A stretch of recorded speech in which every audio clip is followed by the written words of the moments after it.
खुलुमबाय लोगोफोर दिनै प्रेजेन्ट पारफेक्ट कन्टिन्युअस टेन्स खौ फोरोंनो आखायाव लादों। प्रेजेन्ट पारफेक्ट कन्टिन्युअस टेन्स नि महरफोरा बेबायदि subject plus have been third person singular नाम्बाराव हैज बीन मोनसे ए प्रेजेन्ट पार्टिसिपल मोनसे प्रेजेन्ट पार्टिसिपल भार्ब एबा 4 नाम्बार भार्ब जेराव आईएनजी दाजाब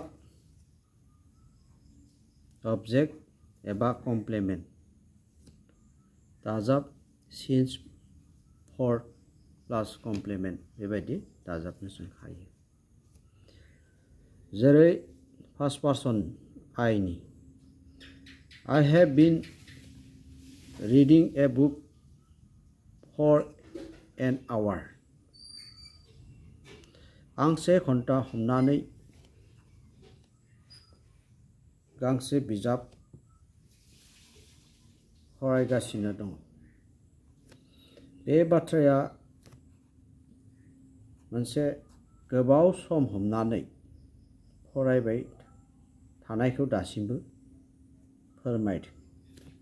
ओंखायनो प्रेजेन्ट पारफेक्ट कन्टिन्युअस टेन्सनि बुंफुरलुखौ बेबायदि होनो हायो जाय टेन्सनि भार्बनि खामानिया मोनसे थि सम हमनानै एबा मोनसे थि समनिफ्राय दासिमबो सोलिबाय थानायखौ फोरमायो बेखौनो प्रेजेन्ट पारफेक्ट कन्टिन्युअस टेन्स बुङो।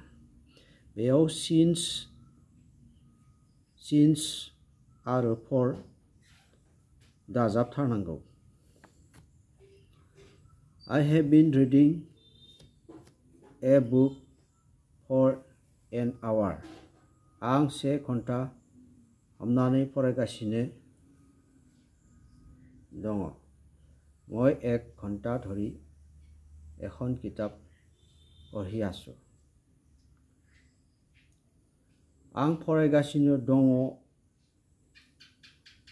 जायोब्ला I am reading लसो जागोन नाथाय बेयाव जेबो सम हमनाय गैया बेखौ प्रेजेन्ट कन्टिन्युअस टेन्स बुंनाय जायो। नाथाय प्रेजेन्ट कन्टिन्युअस टेन्सआव जेबो थि सम हमनाय गैया ओंखायनो बेहाय सिन्स आरो फर बाहायनाय जाया। बेहाय सिन्स आरो फर बाहायनायनि थाखाय मोनसे थि सम हमनाय थायो। We have been living here since last year. जों थांनाय बोसोरनिफ्राय बेहाय थागासिनो दङ। আমি যোৱা বছৰৰ পৰা ইয়ালৈ বা ইয়াত থাকি আছো। You have been learning English for a year. नों एबा नोंथाङा एबा नोंथांमोनहा इउआ मोनब्रै जायो। नोंनिया बांसानद्राया नोंसोर नोंथांनिया नोंथांमोन बेबायदि जायो। नों 1 बोसोर हमनानै इंराजि सोलोंगासिनो दङ। नोंथाङा 1 बोसोर हमनानै इंराजि सोलोंगासिनो दङ। नोंसोर 1 बोसोर हमनानै इंराजि सोलोंगासिनो दङ। नोंथांमोना 1 बोसोर हमनानै इंराजि सोलोंगासिनो दङ। তুমি এবছৰ ধৰি ইংৰাজী শিকি আছা। তোমালোকে এবছৰ ধৰি ইংৰাজী শিকি আছা। আপোনালোকে এবা আপুনি এবছৰ ধৰি ইংৰাজী শিকি আছে बेबायदि। হি एबा सी दि बयफ्रा थार्ड पार्सन सिंगुलार नाम्बार से सानद्राय। He has been teaching me since a long time. बियो आंखौ गोलाव सम हमनानै फोरोंगासिनो दं। তেওঁ মোক বহু সময় ধৰি শিকাই আছে। they have been sitting double bin jaya bi nonga they have been sitting for an hour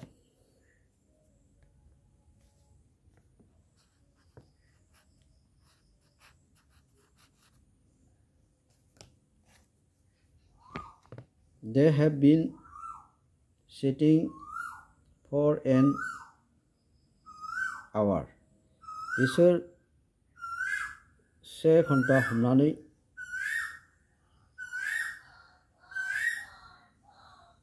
जगासिनो दं the boys have been sitting for an hour बिसोर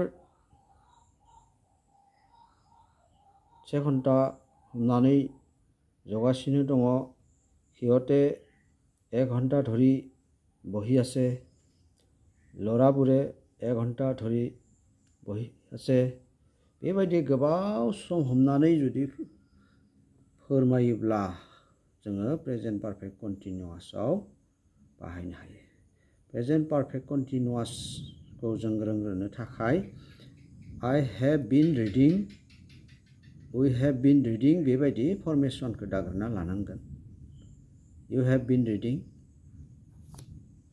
बेबायदि फर्मेशन दङ बे फर्मेशनखौ दाग्रोना लानांगोन होमब्लानो प्रेजेन्ट पारफेक्ट कन्टिन्युअसखौ मोजाङै सोलोंनो हागोन गोजोन्थों